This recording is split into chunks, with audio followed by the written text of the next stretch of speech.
આપણને કહે છે કે સત્ય વચન હિતકારી સૌને વિવેકે વિચારીએ.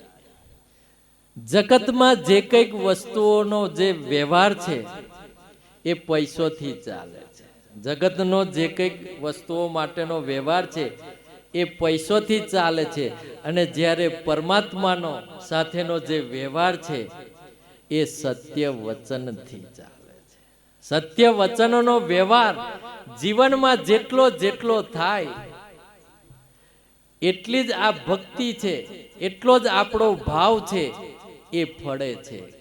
કારણ જેટલું જેટલું પછી એનાથી છેટા જતા જઈએ તો આ ભાવ પણ ફળીભૂત થતો નથી. અને એટલે જ કીધું કે સત્ય વચન હિતકારી સૌને. જે સદગુરુના જે સત વચનો છે એ આપણા સૌના માટે હિતકારી છે, લાભદાયી છે, ફળદાયી છે. એ આપણા માટે એ ઉપયોગી છે.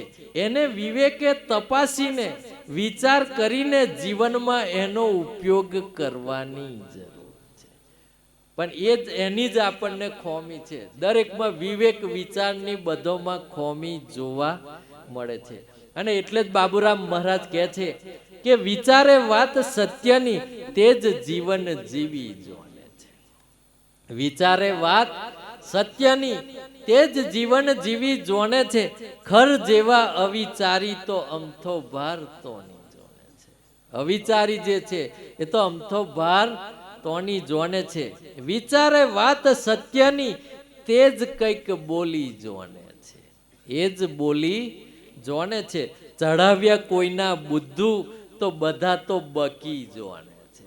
ચઢાવ્યા હોય કોઈને એ તો બુદ્ધુ, એ તો ખાલી બકી જોને છે. વિચારે વાત સત્યની તે જ હરીફરી જોને છે. ભાઈ એ સિવાય બીજો હરીફરી જોનતો નથી. અવિચારી અરાયા ઢોર જેવું રખડી જોને છે. અરાયા ઢોર જેવું આપણે હવે બધા અરાયા ઢોર જ સમજવાના. જઈ તઈ પાવે તઈ. કારણ કે આપણે ઠરતા નહીં એટલે કહીએ છે ભાઈ. ઠરવું પડે, કોઈના ખીલે બંધાવવું પડે અને આપણા દિલને ઠારવું પડે. કારણ હરાયા ઢોરની જેમ જ પછી અહીં તઈ માથો માર્યા સિવાય કશું બળીએ આવતું નથી. વિચારે વાત સત્યની તે જ કંઈક ચાલ ચાલી જોને છે. એ જ ચાલ ચાલી જોને છે. અવિચારી તો બાકી ઊંટ જેવું ગદી જોને છે. ઊંટની જેમ એ તો ઊંટ પર બેહો તાર ખબર પડે કે કેવું ગદે છે તે. એમને એમ ખબર પડે એવી નથી. વિચારે વાત સત્યની તે માણસ પરખી જોને છે. સત્યનો વિચાર કરીએ ને તારે જ પેલી આ જે શક્તિ છે એનું બળ આપણને મળે છે. સત્યનું જે બળ છે ત્યારે એ આપણને મળે છે. બાબુ બીજા તો ગાય મૂકીને ગધેડી દોઈ જોને છે. પછી શું થાય? ગાય હોય તોય ગધેડીને દોવા જાય. અને એટલે જ બાપુ સાહેબ ગાયકવાડે તો કીધું કે સમજ્યા વિના સાહેબ ખોસો, સમજ્યા વિના સાહેબ ખોસો, ભેંસ મૂકીને પાળા દોસો. પછી પાળા દોવાનો વારો આવશે. પેલી વહુકી જાય છે ને એવું. ભેંસ નહીં વહુકી જતી. તે તો એનો ભાવને સમજીએ ના તા શું થાય? એના ભાવને હોય આપણે હોય સમજવું પડે. એ હોય સમજે છે તો આપણે પણ એ ભાવને સમજવું પડે. એટલે બાબુરામ મહારાજ કહે છે કે કરવા આત્માનું કલ્યાણ મનના મત મૂકી દે. આ આત્માનું જો કલ્યાણ કરવું હોય તો આપણા મનના મત છે એ આપણે બધોએ મૂકી દેવાની જરૂર છે. છેલ્લે આપણને કહે છે બાબુરામ મહારાજ કે સતને મતમાં અંતર મોટું, અંતરના શુદ્ધ ભાવ. સતને મતમાં અંતર મોટું. સત મત કોને કે સાચું ખોટું પરખીને જે બોલવામાં આવે અથવા સત્યના ત્રાજવામાં તોલીને જે બોલવામાં આવે છે એને સતમત કહેવામાં આવે છે. એટલે સતને મતમાં અંતર મોટું. તમે જો સત અને મતમાં અંતર મોટું. આપણે બધા જ દોન કરીએ છીએ. આજે હોય બધોએ લખાયું છે, સંઘમાં દોન લખાયું છે. પણ એ કેવા ભાવથી તમે લખાવો છે એનું અહીં મહત્વ રહેલું છે. કારણ કે એક દોન લખાવે તે પોતાની વાહ વાહ કરાવવા, એક દાન લખાવે તે પોતાની વાહ વાહ કરાવવા લખાવે, અને બીજો દાન લખાવે તે લોક કલ્યાણ માટે કે ભાઈ આપણે જે દોન લખાઈએ છીએ તે બીજોને તો લાભ તો થશે, બીજો હિતકારી પરોપકારી કાર્યો તો થશે, એવા ભાવથી લખાવે છે.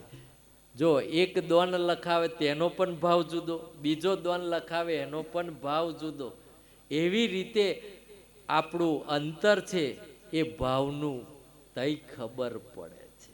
અંતરનું, અંતરના શુદ્ધ ભાવનું, એમાં આપણું અંતર ખબર પડી જાય છે કે તમારો ભાવ કેવો છે.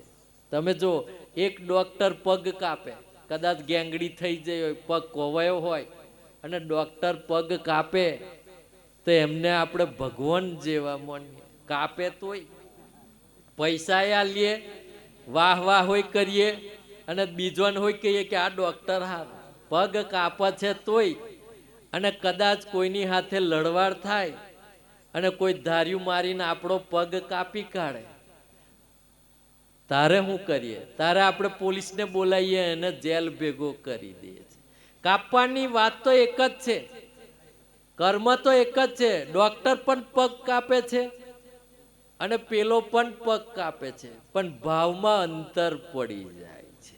તમે જો પેલો ભાવ છે એ પેલાના માટે સારું કરવાનો ભાવ છે, અને બીજાનો ભાવ છે એ પતાવી નાખવાનો છે, એ ઈર્ષા ભાવ છે. એટલે તઈ એ અંતર પડી જાય છે. બાબુ રાખી એનું ભાન, એનું ભોન રાખતા શીખો ભાઈ. અને ભોન ક્યારે રખાય? આવા કંઈક બગીચામાં આવતા રહીએ તા, પાછા એક દાડો આવીએ તો નહીં ચાલે ભાઈ. એક દાડો આવીએ તો ચાલે એવું નથી. પણ આવા કંઈક ભજન સત્સંગના કાર્યક્રમો થાય તો આવા બધા લાવા બધોએ લેતા રહેવાની જરૂર છે. ત્યારે આ જીવનનું ભાન છે એ આપણને થાય છે, અને આ મનના મત છે એ રહેતા નથી. એટલે કબીર સાહેબે આપણને કીધું કે ભાવ બિન ભક્તિ નહીં, ભક્તિ બિન નહીં ભાવ, ભાવ ભક્તિ એક રૂપ है, दोनों एक सु स्वभाव. સદગુરુ